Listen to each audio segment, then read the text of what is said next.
Dati po talaga malusog po siya, malaki ang katawan. Nung nag-umpisa siya na utay-utay nakakaramdam ng sakit ng kanyang prostate, medyo bumagsak po yung katawan ng bigla. Sinugod po siya sa ospital. At nalaman nga namin na ang kanyang prostate ay may infection na siya. Sakit sa likod,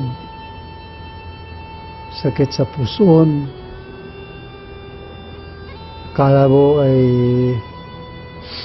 okay lang, bigla kasi yan biglang umatake. Ngayon nung pagdating namin doon, nakalipas ng 3 araw kami sa ospital, kinabitan siya ng kateter. Ay nakita namin na talagang ang lumabas ay puro nana, yung lumabas sa kanyang kateter, at saka kasunod ay dugo na madami.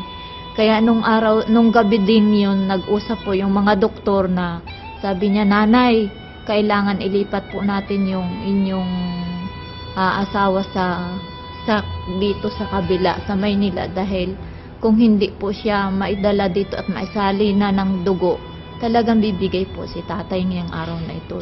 Kaya natakot po ako, talagang panalangin lang po ang ginawa namin. At nag-text po ako sa mga pastors na tulungan kami sa panalangin. Na nakita ko na hindi kaagad-agad namin isagawa yung mga pinagagawa ng doktor sa amin dahil sa kakulangan po ng pinansyal. Nung linggo ng gabi, si Evangelist ang nagsalita doon sa church, ay inaniyahan ni Pastor Johnny na ipag-pray siya. Ngayon, sabi niya, pagkatapos ng panalangin, introduce niya yung quantum. Ngayon, sabi niya, i-try niyo, Pastor, maganda po yan, sabi niya ganun. Yung case po nitong prostate, yung kay Pastor po, isa ding kapwa Pastor ang nag-share sa kanya. So, nung nakita nga po nila, nakahiga na lang yan, marami na rin po silang sinubukan ng mga gamot, pero wala daw pong nangyari. Lalo pang meron nga din po nakagamit na mineral drops sa parang ang pakiramdam po nila, lalo silang lumala.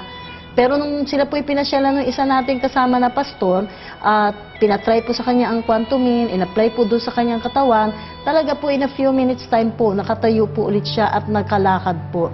At naramdam po niya kaagad din yung ginhawa doon sa pag-ihi niya. Na kung dati po hirap na hirap yung paglabas ng ihi, naging maganda po yung flow ng ihi. Talagang ginamit po namin yung quantum, malaki po ang pinagbago niya.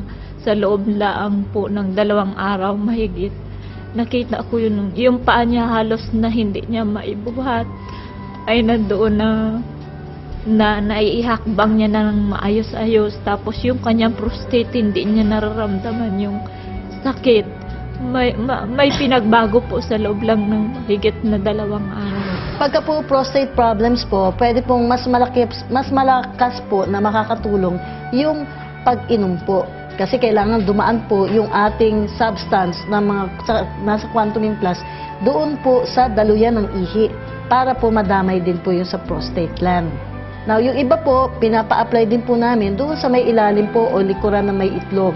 Doon po pwede rin po yung ipahid doon kasi natatransmit din po yung energy para po ma-activate po yung mga normal cells sa prostate, mag-function po normally para matalo nila yung mga abnormal cells na nandun sa prostate.